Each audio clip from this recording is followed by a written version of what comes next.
Good afternoon. I am Supra, and I manage the sector expansion project at Neighbours. Thank you for dialing in. It's great to have all of you here today. I'd like to begin by acknowledging that we are all meeting from the different lands and dialing in from the different lands of the traditional custodians. I am dialing in from the land of the Gadigal and the Bijigal people of the Eora Nation, and that's essentially the eastern coastal suburbs of Sydney. And I'd like to pay my respects to the elders past, present, and emerging. So over the next 15 to 20 minutes, I will take you through what Neighbours is and what the residential aged care and retirement living expansion of Neighbours looks like. And then I'll hand over to Steve Castell from Delta Q, who will take us through next steps and how we can work with you. We have engaged Delta Q to help us with the technical development of the rating products for these two sectors. And then depending on how we go, we will open it up for a bit of Q&A. Feel free to post your questions through the Q&A, and you also have the option, I think, of upvoting the questions. So we will get on to the more popular ones initially. All right, so let's dig in. So Neighbours stands for the National Australian Built Environment Rating System. At its core, we are a national government program that rates the operational performance of buildings on a 6-star rating scale. Operational performance primarily includes energy and water ratings. On top of that, we also do a bit of indoor environment quality and waste ratings as well. The focus for residential aged care and retirement living at this stage is primarily energy and water ratings. And down the track, we can look into the feasibility of the other two rating types. And we work with different building sectors and by extension, different sectors of the economy. So there's offices, we work with the retail sector through the Neighbours Shopping Centre rating tool. We work with the residential sector through the Neighbours for Apartment Buildings rating tool. We work with the information and technology sector through the Neighbours Data Center rating tool and so on. And what we help building owners and occupants do is to understand the environmental footprint of the building. So as mentioned, Neighbours is all about the operational performance. And with that, we use actual meter readings based on utility bills or sub-meters, which give an accurate reflection of how your building is performing. This relates to the quantifiable nature or the objective nature of Neighbours ratings, where it's all based on quantifiable data. Also worth noting is that we are technology neutral. And what that means is that buildings may have solar rooftop PVs and LED lights and window glazing and all of that. We don't look into or get into the individual features of the building. For us, it's all about the overall building performance in terms of the actual energy usage, so annual electricity use, annual gas use for energy ratings, and annual water use for water ratings. So the usage is what we're effectively benchmarking and rating the building for. And the second thing that we help buildings with is to compare their performance with other buildings. And this is where the fair comparison piece comes into play, where all of our Neighbours rating products ensures that all buildings in that given sector are fairly treated as much as possible. So let's take the example of office buildings. So let's say we have two identical office buildings. So same area, same operational hours, same occupancy, but one in Darwin and the other in Hobart. Now, while they are identical, it is likely that their energy usage profiles is going to be fairly different because of the air conditioning requirements. So climate zones is something that is adjusted for in the Neighbours for Office rating tool to ensure that buildings are not unfairly penalized depending on their geographic location. Similarly, let's take the example of apartment buildings. So let's say we have two identical apartment buildings next to each other, but one has a swimming pool and the other doesn't. Again, it is likely that the apartment building with the swimming pool will use a bit more energy. So the presence of swimming pools is something that is adjusted for in our apartment buildings rating product to ensure that all apartments are fairly treated, and apartment buildings with swimming pools do not get unfairly penalized because they have an additional amount of energy. So these factors, along with some other factors across all of our rating products, is something that we adjust for to ensure that all buildings are fairly treated. And as discussed, we are based on a 6-star rating scale, which is a very easy to understand and communicate metric, where 0 or 1 star indicates poor performance and highlights a lot of scope of improvement. And a 6-star rating scale indicates market leading performance. And this is a widely recognized rating system. So along with the building sector, the periphery organizations, so the real estate agents and the lawyers and all of them understand what these mean, which obviously helps us.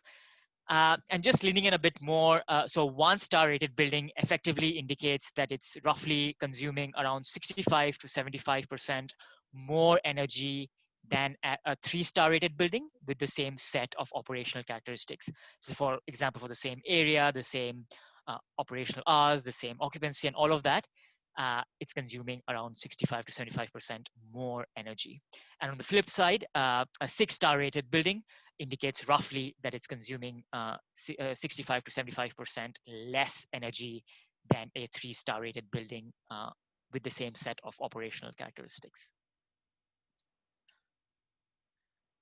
This, I would say, is the most powerful graph, or the powerful slide, if I may say so myself. So what this shows is that the average office building, so not the higher performers, but the average office building that has been rated for 13 consecutive years shows a 37% decline in energy use intensity.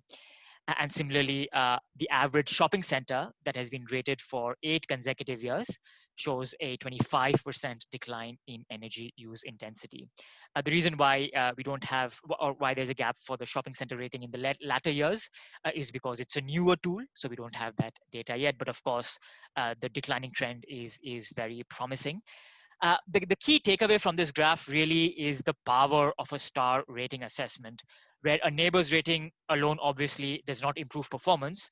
But what this graph tells us is that people have undertaken a star rating assessment, then they have understood what that means for their property, then they have taken the necessary measures to improve their performance over time, and then they've ensured that they've re-rated and got a neighbor's rating every year to track their performance to see how they're going in terms of their retrofits or upgrades, and how they're tracking against their targets or the likes. So this is what we've helped drive in the offices and shopping center rating in the shopping center sectors, and this is what we want to drive in all the new sectors that we expand to as well. Also worth noting is that the project of expanding neighbors to new sectors is funded by the federal as well as the state and territories, which is fantastic. It just goes to show their commitment towards us as a program, but also us expanding to new sectors. And this is how neighbors is commonly used. Now, there are different ways in which we've seen neighbors being used. These probably are the more common ones that we've seen. So for starters, straight up comparison. I am a hotel. I consume 100,000 kilowatt hours of electricity in a year. Is that good? Is that bad? Is that average? How does the hotel in front of me compare? So just understanding what your performance looks like against the market. And then on a similar thread, there's management. This is particularly relevant for organizations that have a portfolio of buildings that they either manage or own, and might be relevant for some of you dialing in today. So this is where neighbors can often be used as an asset management tool, where it can help in understanding what does the average performance of your portfolio look like, who are the lower performers, so that you can then target your time, effort, resources towards upgrading those lower performers. And also what we've seen typically for the bigger property companies, so the ones that, as an example, sit in the ASX 200 index, they all typically now have a carbon neutral or a net zero target by either 2030, 40, or 50. And if you hop into the website, underneath that, there is an average neighbor's energy target star rating. And neighbors can essentially then help in setting targets and then tracking and working towards meeting those targets. And then we have the investors piece. So this is where neighbors can again provide a framework to demonstrate sustainability credentials and leadership. So what it helps in doing is quantifying your sustainability action in form of a star rating to then demonstrate to potential investors. Again, a lot of the organizations that get neighbors rated report under the GRESB, which is really a real estate sustainability reporting framework to essentially showcase to investors, and investors can then make informed decisions of what to invest in based on their criteria on sustainability. And finally, recognition. So this is where organizations or buildings or facilities with a high neighbors energy or water star rating can promote their facility to potential owners, buyers, renters, residents as a facility that has efficient property. And that is quite lucrative often to the potential residents and tenants and the likes, because it demonstrates high quality of operation and lower operating costs.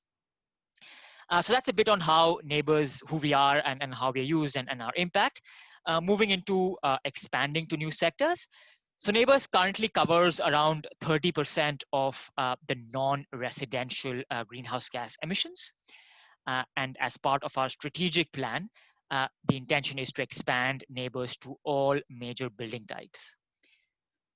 So we have mapped what that could look like over the next 5 years or so, where the idea is to bring in another 50% of the emissions into the fold of neighbors, which is fantastic. The focus for this year is working on retirement living and residential aged care. And what that means is that we will be, or we are targeting to launch the neighbors rating products for these two sectors by June 2021. Now, while we are working on these two sectors together, and while there is a bit of an overlap when it comes to perhaps some of the providers working in both of these spaces, or even some of the facilities that provide both of these services. So while there is a bit of an overlap in these two sectors, for us, from a neighbor's perspective, they are two unique sectors. And what I mean by that is that from a rating boundary perspective, they are going to be different. As an example, so for residential aged care, what we've come across is that the providers, so the residential aged care providers, will typically have operational control of the entire site, and they will also typically have access to the energy and water usage data of the entire site. So the rating boundary will be the entire site for residential aged care. On the flip side, for retirement living, this is where what we've seen so far is that the providers typically have operational control of just the common property, so the swimming pools and the gyms and community centers and lifts and foyers if it's a vertical rise community retirement living community and so on. So just looking at the common property. So our rating boundary is likely going to cover just the common property, so everything that the provider is responsible for, and not necessarily the individual dwellings.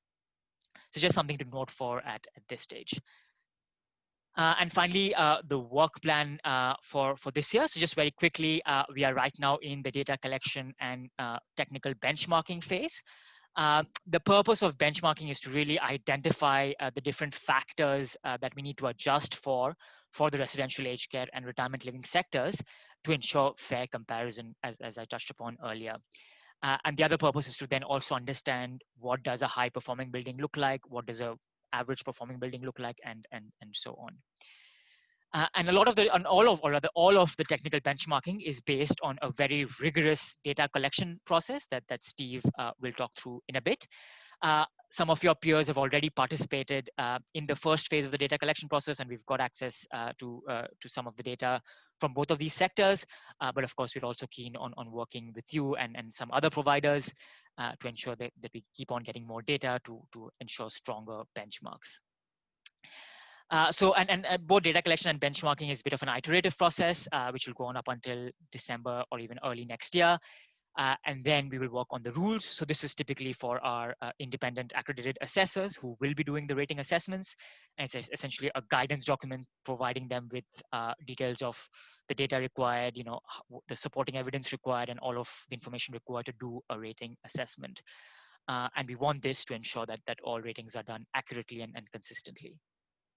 So once we're done with the benchmarking and the rules, we will then move on to the trial rating. So this is where we will get a cohort of 20 odd residential aged care and retirement living buildings together and simulate the rating process from start to finish to test our benchmarks and rules. And we will come to this group potentially when we are at that stage and ask for some volunteer buildings if you'd like to put some forward. And the opportunity there is to be one of the first residential aged care or retirement living sites in Australia to have a NABERS rating. And then finally, towards the end of the financial year, we will work on developing and delivering the assessor training to make assessors eligible for NABERS ratings or do NABERS ratings. And then once we have the infrastructure in place, we will then formally launch the rating products in June next year. So I'll stop there and hand over to Steve, who'll take us through how you can get involved at this stage. Steve, over to you. Yeah, thanks, Supra. So as Supra mentioned, Delta are engaged to assist with the development of both the technical benchmarks and also the engagement with industry. With a scheme like this, we're seeking industry participation to help develop and help evolve the scheme.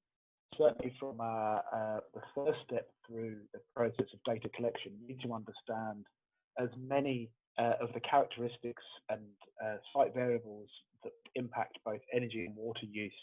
We can then make allowances for that within the benchmarking scheme.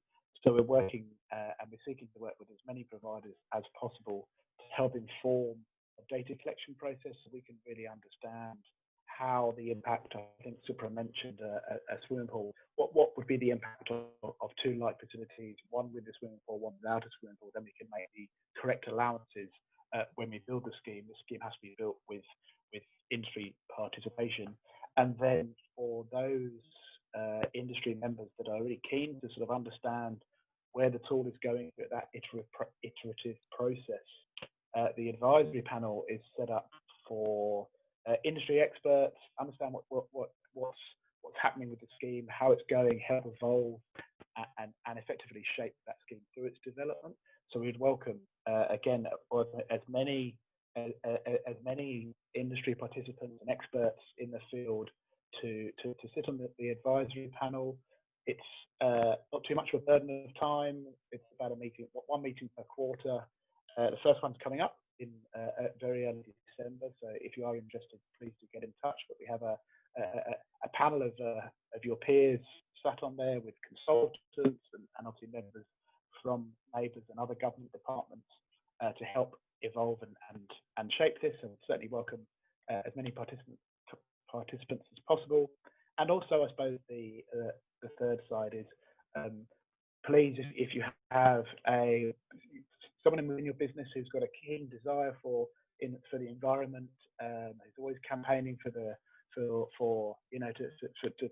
push the green agenda, please connect us with all the people in your organisation who can help fulfil some of the next steps with regard to data and advisory panels. So if you don't think it's within your remit, you might know someone, then please certainly send their contact details through. So that's pretty much where we are with regard to next steps, and the sort of call to action is please do get in touch if you're interested in participating and supporting the data and even sitting on the advisory panel. Thank you, Steve. Thanks, Supra. I'll ask participants to keep sending questions if they have any questions. While that, Supra, we have a question that are there any costs involved in participating in NABERS? Yeah, I'll take that. So there are no costs as part of participating in the development of the tool. So as Steve mentioned, providing us with the data, obviously, and also sitting on the advisory panel, no costs associated at all. As mentioned earlier, it's the tool is the development of neighbors for residential aged care and retirement living is funded by the COAG or the former COAG, so the combination of federal and state governments. So that's all taken care of. So no costs associated in participating in the tool development. Okay, and there's another one which most people have is how long does it take to provide data during the data collection phase?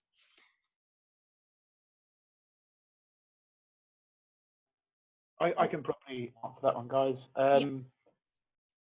It's a really good question. I suppose the question comes down to the quality of your data system. We have been surveying some of the early adopters in the data collection piece, and it has taken them approximately 1 hour per site to provide the data. So it really comes down to a lot of the information we need around the site characteristics, as Supra mentioned, so access to that information with regard to the site characteristics, but then also understanding your annual energy, so your electricity, gas, and any other fuel use and water use per year. So it really it's taking about an hour to collect that data per site to help inform. Of course, portfolios have a bit of an economies of scale where they have access to databases with energy and water data. So it's about an hour per site. And also just plugging in on a slightly different thread is that that sites that provide us with complete data sets will be eligible for a rating fee discount down the track once the tool is up and running. And so that's perhaps more of a bit of a tangible benefit. And also the larger benefit there is to ensure that our benchmarks are reflective of your sites and your portfolio of buildings. So that's the other draw there. Sure. Thanks, Supra and Steve. And there's one last one. Retirement living and residential aged care appear to be two quite different sectors. So what will be your approach to benchmarking these? Yeah. So as mentioned, I think they are different in the sense of what of how much operational control and access to the data that the providers have. So the approach at this stage will be to have almost like a base building approach, which is primarily looking at just the common property energy use for retirement living communities, and looking at a whole building approach, looking at the entire site energy and water use for residential aged care. Sure. Thank you. Thanks, Supra. Thank you, Steve. And thanks everyone who joined us today. I'm hoping this was insightful, and we would love to sort of connect with you and move to next steps. We will follow up with actually, we've got your email addresses, and probably we will follow up with some more information after this webinar. Thank you. Thanks, everyone. Thank you.